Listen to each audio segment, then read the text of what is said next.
സാധാരണ കുങ്കുമപ്പൂ പാലിൽ മിക്സ് ചെയ്താ കഴിക്കുന്നേ. ഇതും അങ്ങനെ ആയിക്കോട്ടെ. പിന്നെ പുതിയ 2 ലിമിറ്റഡ് എഡിഷൻ സാധനം കൂടി കമ്പനി ഇറക്കിയിട്ടുണ്ട്. Stimulus 2000, Pulsar 750. അതൊന്നും വേണ്ട. Let it be natural. Give it to him. Hi. I don't want this. Get me a glass of hot milk. Okay, sure. Bus ഏ ബഹുത്ത് അധികേ. What? എടോ, അവര് ഹിന്ദിക്കാരിയൊന്നുമല്ല, അർമേനിയൻകാരിയാ. ആണോ? വേറെ 2 റഷ്യൻസ് കൂടി ഉണ്ടായിരുന്നു. അവര് ഷോപ്പിംഗ് എന്ന് പറഞ്ഞ് രാവിലെ തന്നെ ഇറങ്ങിയിരിക്കും. സാറിന് ശരിക്കും എത്ര വയസ്സായി? ഇതിന്റെ പേയ്മെന്റ് 7,000 തനിക്ക് കിട്ടിയില്ലേ? കിട്ടി. എന്നാ ചെല്ലേ. Christy, somebody is outside. Yeah.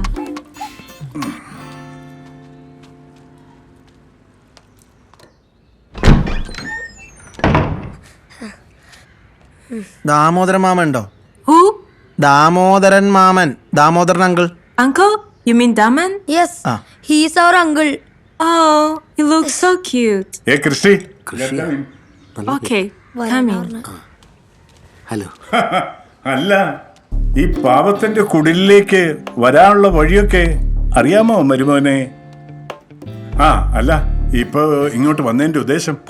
അല്ല, ഞങ്ങളൊരു ചെറിയ പടം ചെയ്യാനുള്ള പ്ലാനിലാണ്. അപ്പോൾ അതിന് പടം എന്ന് പറയുമ്പോ സിനിമയല്ലേ? അതെ അതെ അതെ.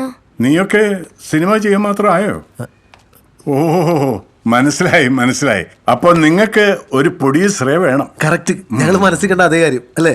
അങ്കിളിനാവുമ്പോ സിനിമയോടൊരു താല്പര്യമൊക്കെ ഉണ്ടല്ലോ. എനിക്ക് സിനിമയോട് ഒരു താല്പര്യമില്ല.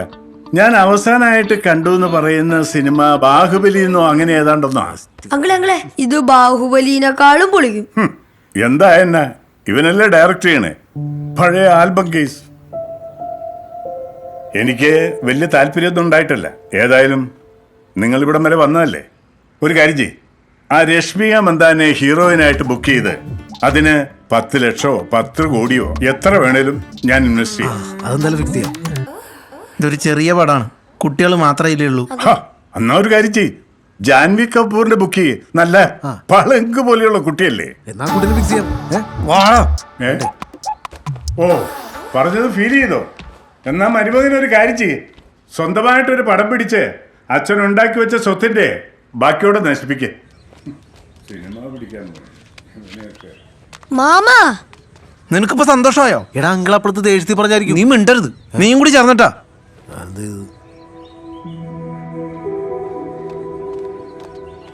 ഇയാൻ, നിന്റെ അച്ഛൻ മരിച്ചാൽ എനിക്കും വിഷമമുണ്ട്. എന്നിട്ട് ഇത് ചത്തവരെ തിരിച്ചുകൊണ്ടുള്ള മാജിക് ഒന്നും എനിക്കറിയില്ല. അയാൾ മരിച്ചു പോയെന്ന് മനസ്സിലാക്കി ജീവിക്കാൻ നോക്ക്. പിന്നെ ഏത് നേരം ആ സിനിമ കാണുന്നൊന്ന് നിർത്ത്.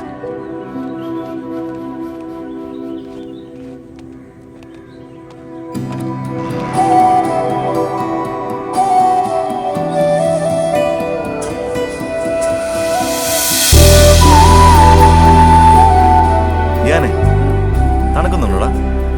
കുറച്ചുണ്ടല്ലേ? അപ്പൊ ഈ ജട്ടി മാത്രം ഇട്ടുകൊണ്ടിരിക്കുന്ന സ്പൈഡർമാന്റെ സൂപ്പർമാന്റെ അവസ്ഥ നിന്ന് ആലോചിച്ച് നോക്കി. അപ്പാ കളിയാക്കല്ലേ?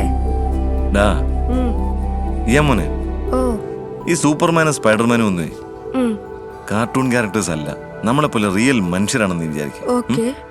അങ്ങനെ ഈ സൂപ്പർ ഹീറോസുമായിട്ടൊക്കെ നീ നല്ല ഫ്രണ്ട്സായി, തിക് ഫ്രണ്ട്സേ. അങ്ങനെ ഒരു ദിവസം നിനക്ക് അവരോടുള്ള ക്രേസ് മനസ്സിലാക്കി. അതിലൊരു സൂപ്പർ ഹീറോ ഒരു ദിവസത്തേക്ക് മാത്രം അയാളുടെ സൂപ്പർ പവർ ഒക്കെ നിനക്ക് തന്നാ നീ എന്തൊക്കെ ചെയ്യും? എനിക്ക് അങ്ങനെയാണെങ്കിൽ എനിക്ക് ടെലിപ്പോർട്ട് ചെയ്യാനുള്ള പവർ കിട്ടിയാൽ മതി. ടെലിപ്പോർട്ടോ? എന്നിട്ട് ക്ലാസ് കട്ട് ചെയ്തിട്ട് പപ്പ എവിടെയാണോ അങ്ങോട്ട് ഞാൻ ടെലിപ്പോർട്ട് ചെയ്ത് വരും. അതെങ്ങനെ ശരിയാവും? നിനക്ക് പഠിക്കൊന്നും വേണ്ടേ? പഠിക്കണം, പക്ഷെ പപ്പ എളുപ്പം മാത്രം. പപ്പയെ കാണാൻ വേണ്ടി മാത്രമാണോടാ സൂപ്പർ പവേഴ്സ്? അല്ല, പിന്നെ ഞാൻ പപ്പയും അമ്മയും കൂട്ടിയിട്ട് സൂപ്പർ ഹീറോസിന്റെ പ്ലാന്റിൽ പോകും. എന്നിട്ട് ഞാൻ സൂപ്പർ ഹീറോസിന്റെ കൂടെ കളിക്കും. അതും കഴിഞ്ഞ് എനിക്ക് ഡെത്ത് വേദറിന്റെ ലൈറ്റ് സേബർ ഒന്ന് ടെസ്റ്റ് ചെയ്ത് നോക്കണം. അതൊക്കെ എന്താടാ? അത് അന്ന് കോട്ടവാതിക്കൽ നിന്നും യാത്ര പറഞ്ഞത് മുതൽ ഉച്ചകമ്പ്രാട്ടി എന്റെ നെഞ്ചിൽ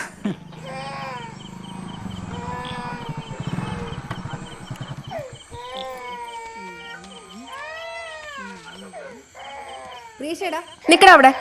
നീ എന്നാ അവനെയും കൂട്ടിട്ടല്ലേ പോയത്? അപ്പൊ കൂടെ കൂട്ടി വരേണ്ട ഉത്തരവാദിത്വം നീ കാണിക്കണ്ടേ? വഴിയിൽ ഇറക്കി വിട്ടിരിക്കുക. അവന്റെ കൂടെ വേറെ ആൾക്കാരുണ്ടായല്ലോ. പിന്നെ പാവം പയ്യൻ, അറിയാത്ത സ്ഥലം ഓട്ടോ പിടിച്ച് അവനെ ഇങ്ങോട്ട് വന്നത്. ആണെങ്കി നന്നായി പോയി. കിള്ളക്കുട്ടി ഒന്നുമല്ലോ. ഇതൊന്ന് നിർത്തിക്കൂടെ? ഏത് നേരം ഒരു ജയഭാരതി നസീർ. അതിന് ഞാൻ എന്റെ ഫോണിലല്ലേ കാണണേ, നിന്റെ ഫോണിലല്ലല്ലോ. പിന്നെ നിനക്കെന്താ അത്ര നഷ്ടം? ഞാനേ വേണമെങ്കിൽ നസീറിന്റെ മാത്രമല്ല സത്യമാഷ്ടം കാണും. നീ പോയതിന്റെ പണി നോക്കടാ. ഇതിലുണ്ടായിരുന്നു 200 രൂപ അവിടെ. അതാ ഓട്ടോക്കാരന് കൊടുത്തു.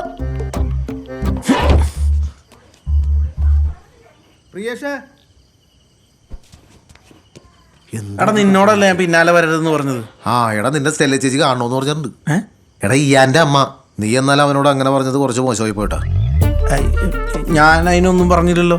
പറഞ്ഞു അവന്റെ ചത്തുപോയ അച്ഛനെ തിരിച്ചു കൊണ്ടുവരാൻ മാജിക് ഒന്നുമില്ല. പിന്നെ അയാളെ മരിച്ചുപോയി, നീ ജീവിക്കാൻ നോക്കുന്നു മാമൻ പറഞ്ഞു. അങ്ങനെ പറഞ്ഞു. എടാ മഹാഭാവി, ഇങ്ങനെയാണോടാ കുട്ടികളോട് സംസാരിക്കുന്നത്? ഇതിന്റെയൊക്കെ ശാപം കൊണ്ടാടാ നിനക്ക് പെണ്ണ് പോലും കിട്ടാത്തത്. അമ്മ ഞാൻ അങ്ങനെയൊന്നും ഉദ്ദേശിച്ചല്ല പറഞ്ഞത്. നീ ഒന്ന് വേഗം വരാൻ നോക്ക്. ഏയ് ഇന്ന് വേണ്ട, ചൊവ്വാഴ്ച അല്ല നാളെ ബുധനാഴ്ച അല്ലേ? ബുധനാഴ്ച പോവാം നമുക്ക്. ഡാടാ നാളും തീയതിയൊക്കെ നോക്കി ചെയ്യാനേ ഇത് നിന്റെ നൂലുകെട്ടൊന്നുമല്ല. നീ ഇന്ന് ഇപ്പോ അവിടെ ചെന്നിട്ട് ആ കുട്ടിയുടെ അമ്മയുടെ മാപ്പ് പറയണം. അത് തന്നെ.